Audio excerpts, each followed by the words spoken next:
آپ دیکھ رہے ہیں ریڈ لائن اسلام آباد اسٹوڈیو سے۔ غزہ پر آج بھی اسرائیل کی بمبارڈمنٹ جاری رہی۔ 1400 فلسطینی شہید ہو چکے ہیں، 446 ان میں بچے ہیں، 246 کے قریب خواتین ہیں۔ آج کے پروگرام میں ہم آپ کو نہ صرف سمری بتائیں گے کہ دنیا بھر میں غزہ کے حوالے سے کیا ہوا، ہم آپ کو یہ بھی بتائیں گے کہ پاکستان کے اندر سیاسی رہنما غزہ کے بارے میں کیا سوچتے ہیں۔ مختلف لیڈران سے ہم نے بات کی، ان کے سنیپ شاٹس آپ کو دکھائیں گے، ان کی سوچ کے۔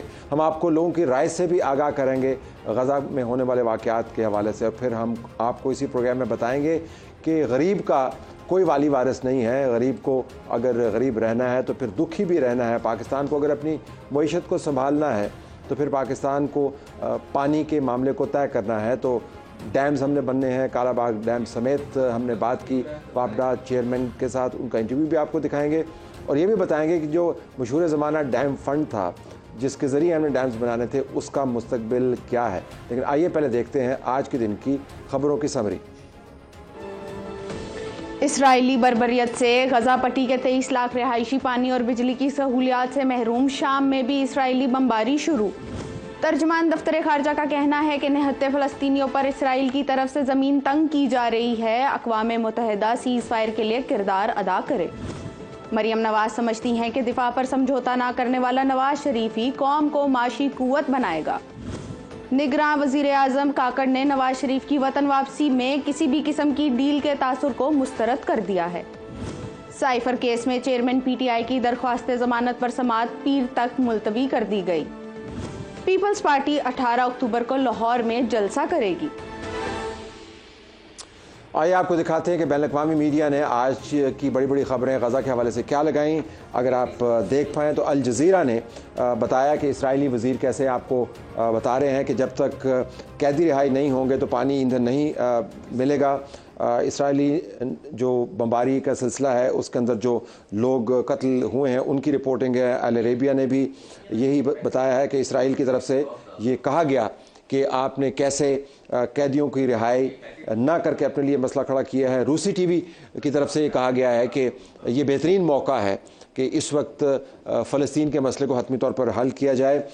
پریس ٹی وی کی طرف سے اسرائیلی فضائی حملے ان کا تذکرہ زیادہ ہے، اور جو فلسطینی شہید ہوئے ہیں ان کا تذکرہ بھی ہے۔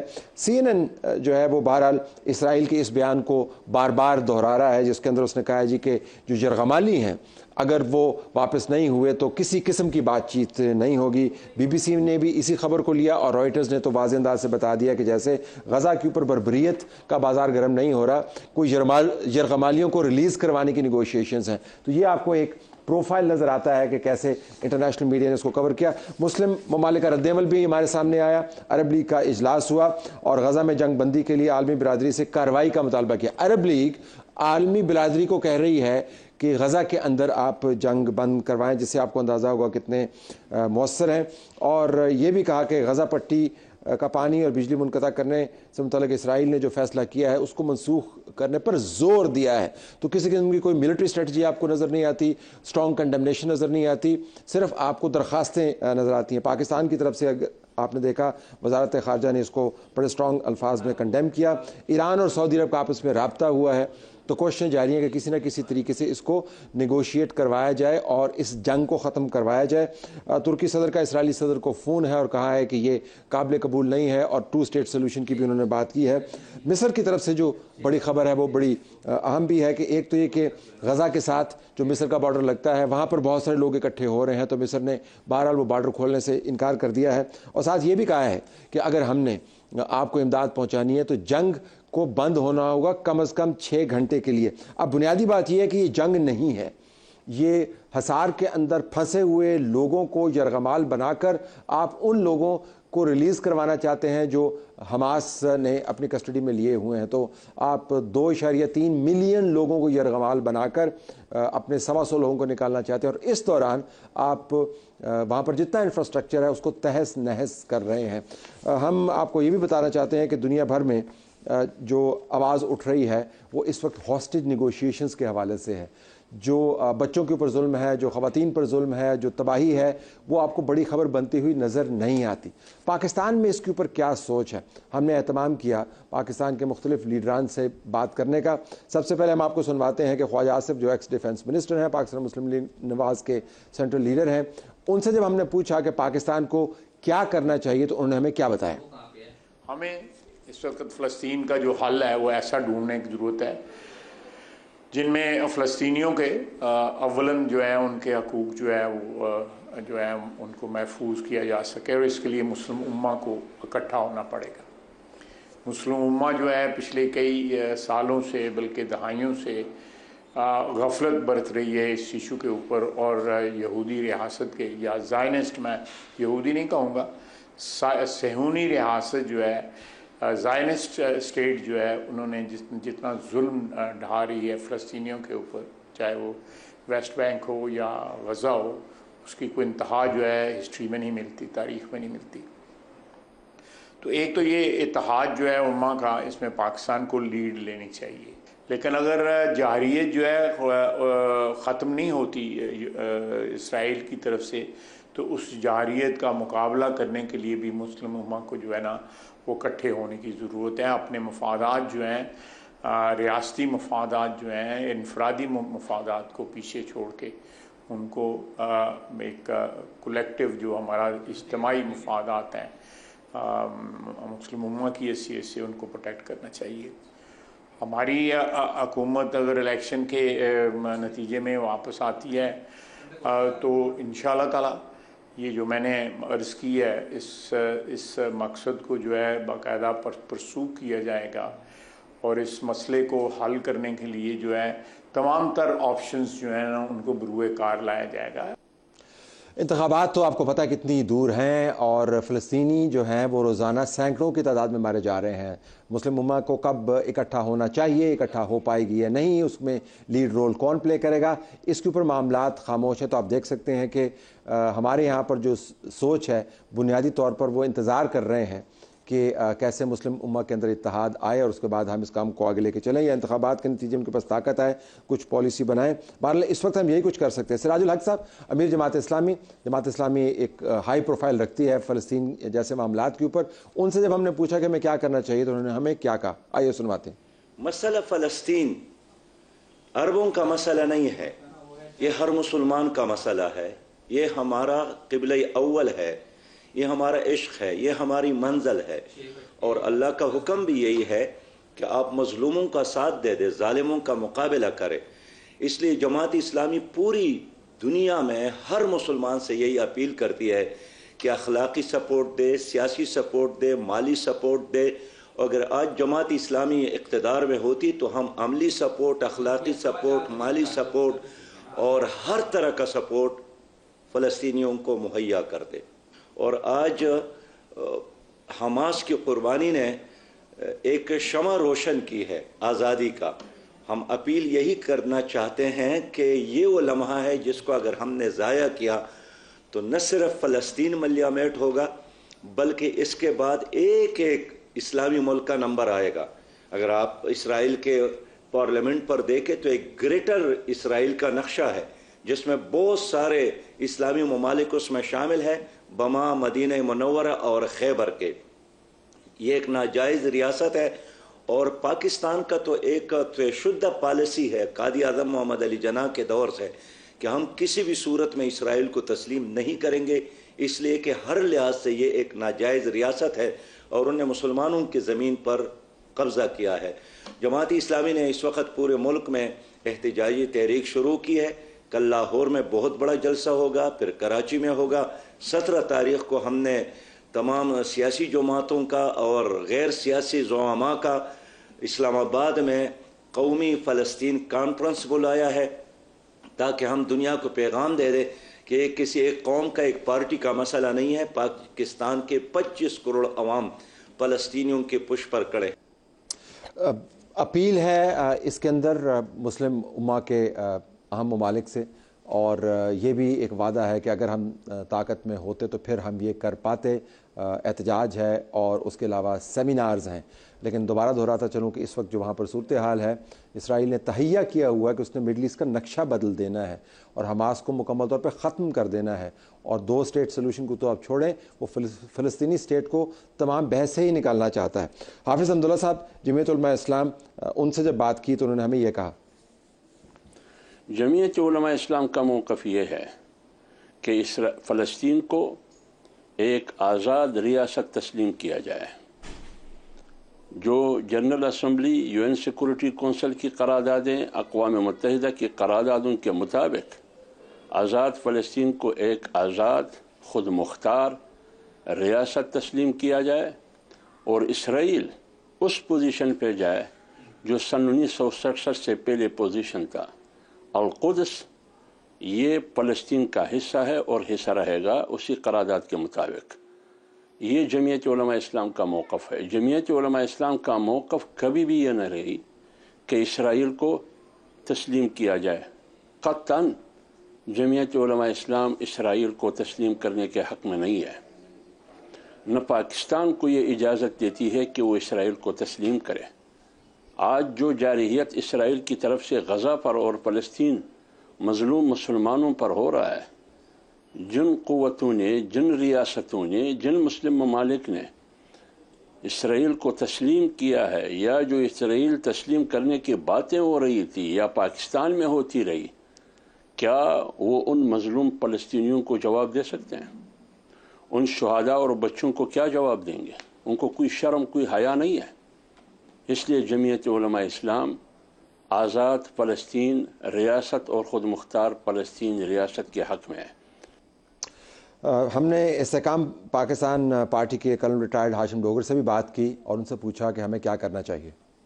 میں جناب جہانگیر ترین صاحب، سرپرست استحکام پاکستان پارٹی، اور صدر استحکام پاکستان جناب علیم خان صاحب، مزید تمام ہماری جماعت کے جتنے بھی اس وقت لیڈرز ہیں، کارکنان ہیں، اس کے علاوہ پورے پاکستان کی جانب سے یہ جو غزہ میں جو صورتحال ہے، ہمیں شدید تشویش ہے اور سب ایک صدمے کے اندر سے گزر رہے ہیں.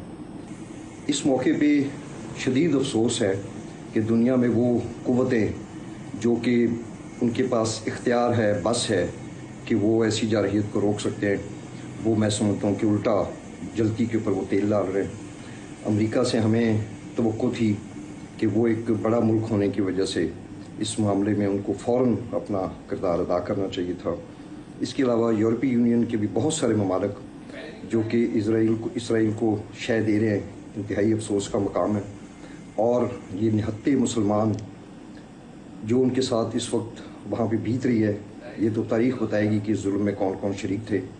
مگر جو معصوم بچے اور جو خواتین، بوڑھے، ان کی جو ایون اب میرے خیال ہے ہسپتالوں میں جگہ نہیں رہے گی. اس کے علاوہ سننے میں آ رہا ہے کہ وہاں پہ انہوں نے سپلائی لائن ہر قسم کی، بجلی کی اور خوراک کی اور ایندھن کی، وہ سب بند کر دی ہیں. تو اس کے نتیجے میں تو یہ پورا خدا نخواستہ قبرستان بن جائے گا. تو ہم اپیل کرتے ہیں دنیا کی تمام بڑی قوتوں سے، OIC سے، کہ وہ اپنا رول ادا کریں اور چلیں. اس کا جو دیر پا حل ہے وہ تو بعد میں نکلے گا، مگر میں سمجھتا ہوں کہ فوری جنگ بندی ہونی چاہیے تاکہ اور مزید کوئی معصوم جانیں اس میں ضائع نہ ہوں. بہت شکریہ. تو اپیل ہے اور صدمہ ہے. پاکستان تحریک انصاف کیا سوچ رہی ہے؟ سینیٹر ولید سے ہم نے بات کی اور یہی سوال پوچھا.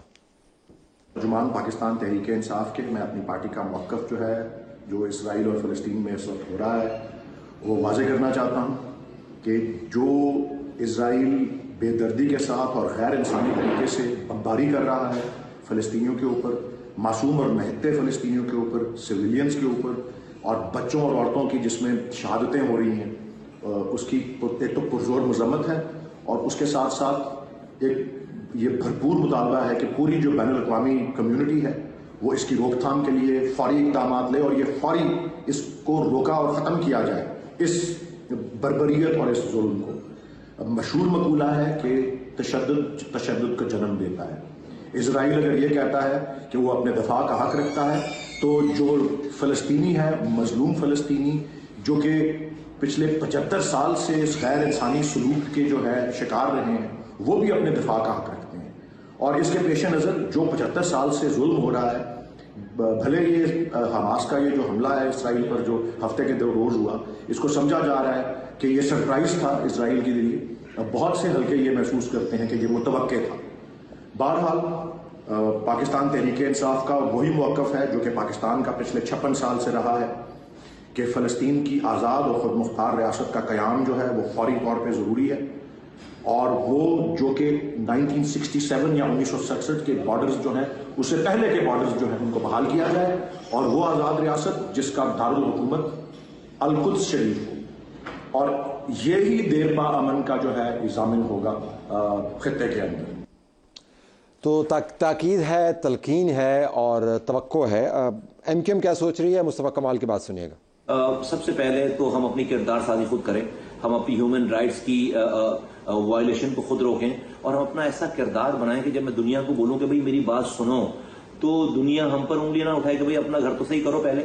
تو اور پھر میں اکانومیکلی خود مختار ہوں. اگر ہمارے پاس میرے پاس پاور آئے، آپ نے پوچھا کہ بھئی میری پارٹی کے پاس اگر پاور ہو تو ہم پاور میں آ کے کیا کریں گے، تو ہم خود مختار ہوں اکانومیکلی، ہم بھیک نہ مانگ رہے ہوں، ہم اپنے پیٹ پر پتھر باندھیں، اور اپنے ملک میں نظر بھی آئے جب ہم عوام کو صرف کفایت شعاری پہ نہ کہیں اور مہنگائی برداشت کرنے کے لیے نہ کہیں، حکمرانوں کو بھی دکھے کہ بھئی وہ بھی کچھ برداشت کر رہے ہیں، وہ بھی کچھ سیکریفائز کر رہے ہیں، اور پھر اپنا کردار ایسا بنائیں کہ اور ہم اسے اس فلسطین کے مسئلے کو اپنے نیشنل پالیسی کا ایک حصہ بنائیں کہ ہمیں خود کو تیار کرنا ہے کل کو فلسطین کے لوگوں کی آواز بننے کے لیے، فلسطین کو آزاد، بیت المقدس کو آزاد کرانے کے لیے. یہ ہماری نیشنل پالیسی کا ایک اسٹریٹجک حصہ ہونا چاہیے. اور میری پارٹی کے پاس اگر پاور ہو، ہم پہلے ان چیزوں کو ٹھیک کریں کشمیر اور فلسطین کی کاز کے لیے. پھر جب ہم کھڑے ہوں فلسطینیوں کے لیے یا کشمیر کے لیے، تو پھر دنیا ہماری بات کو سیریس بھی لے اور اس کو اہمیت بھی دے. تو ہمارے پاس طاقت ہو تو ہم یہ کریں. پہلے ہمارے پاس عوامی نیشنل پارٹی کی طرف سے رد عمل ہے. سمر ہارون بلور صاحبہ. عوامی نیشنل پارٹی وہ پارٹی ہے جو باچا خان بابا کی تحریک ہے. باچا خان وہ لیڈر ہیں جو اپنے دوسرے حج کے دوران فلسطین گئے، کیونکہ ان کو پتہ چلا کہ وہاں پہ فلسطینی جو ہمارے بہن بھائی ہیں وہ جوئش سیٹلرز کے اوپر اپنی زمینیں بیچ رہے ہیں. باچا خان بابا نے وہاں پہ اتنا وقت گزارا، وہاں پہ تبلیغ کی کہ جی جو ایسٹ انڈیا کمپنی کے ساتھ ہم غلطی کر بیٹھے ہیں آپ لوگ وہ نہ کریں. لیکن بس انفارچونیٹلی ان کی وہ بات، ان کی وہ سیکھ کسی نے نہ مانی. آج عوامی نیشنل پارٹی ایک مظلوم قوم کی نمائندگی کرتے ہوئے اپنے مظلوم فلسطینی بھائی بہنوں کے ساتھ یہ یکجہتی میں کھڑی ہے. ہم یونائٹڈ نیشنز کو، مسلم امہ کو، سارے ممالک کو خواست کرتے ہیں کہ فلسطین میں فوری طور پہ جنگ بندی کرائی جائے. وہاں پہ نہتے بچوں، بوڑھوں اور عورتوں کے اوپر جو بم گرائے جا رہے ہیں ان کو روکا جائے. ہم ہمیشہ جنگ کے خلاف ہیں، اور ہم اب بھی کہتے ہیں کہ دنیا میں ہر مسئلے کا حل نیگوسیشن سے ہے. فلسطین کا مسئلہ بھی نیگوسیشن ٹیبل پہ حل ہوگا، اور اس میں یونائٹڈ نیشنز کو اور امت مسلمہ کو ایک ارجنٹ رول پلے کرنا چاہیے. ہم آپ کو یہ بتا دیں ناظرین کہ ہم نے پاکستان پیپلز پارٹی سے سب سے پہلے رابطہ کیا، اور جن سے ہم نے رابطہ کیا باوجود کوشش کے ان کا ہم بیان ریکارڈ نہیں کر پائے. تو یہ نہ سمجھے کہ ہم نے رابطہ نہیں کیا، لیکن جب پروگرام ریکارڈ کر رہے تھے تو اس وقت تک ان سے رابطہ قائم تھا، ریکارڈنگ نہیں ہو پا رہی تھی کسی بھی وجہ سے. لوگ کیا سوچتے ہیں، پبلک اوپینین کیا ہے؟ آئیے آپ کو دکھاتے ہیں کہ ایک سیمپل کیا ہو سکتا ہے، لوگ کس قسم کی بات کر رہے ہیں فلسطین کے حوالے سے. ہمیں سب سے پہلے اپنی گورنمنٹ کو بتانا چاہیے کہ وہ فلسطینیوں کے لیے کیا کرے. سب سے امپورٹنٹ رول ایک گورنمنٹ کرتی ہے، لیکن ابھی جو ہے تو نہ ہماری گورنمنٹ کچھ کر رہی ہے، نہ ہی ہماری عوام سے ہماری عوام باتیں کرنے کے علاوہ کچھ بھی نہیں کرتی. پہلے تو جتنے بھی مسلم کنٹریز ہیں ان کو ایک ٹیبل پہ بیٹھنا چاہیے، ٹھیک ہے نا. اس کا کوئی پوائنٹ آف ویو نکالنا چاہیے. جیسے کشمیر ہے، اسی طرح فلسطین ہے، پہلے افغانستان تھا. جو بھی آتا ہے ہم مسلمانوں پہ آ کے حملہ کر دیتا ہے، کوئی پوچھنے والا نہیں ہے. ہمیں ایک یونٹ ہو کے چلنا چاہیے جتنے بھی مسلم ممالک ہیں. جب تک ہم ان کی چیزوں کا بائیکاٹ نہیں کریں گے، ہمارے سارے پیسے جو ہیں انہی کی طرف جائے جا رہے ہیں، تو اس سے ان کو کافی امپیکٹ پڑے گا. ہمارے حکمرانوں کو بولنا چاہیے. ابھی تک کوئی آواز نہیں آئی ہمارے لیڈروں میں سے، کوئی بھی نہیں بول رہا. ہمیں چاہیے کہ بولیں. اب مسلمانوں پہ ظلم ہو رہا ہے، بچوں کو مارا جا رہا ہے. فلسطین کے لیے پہلے تو ہمیں ہماری جو گراؤنڈ ریئلٹیز تھیں، اور ہمیں جو اپنے آج کل جو ملک کے حالات ہیں نا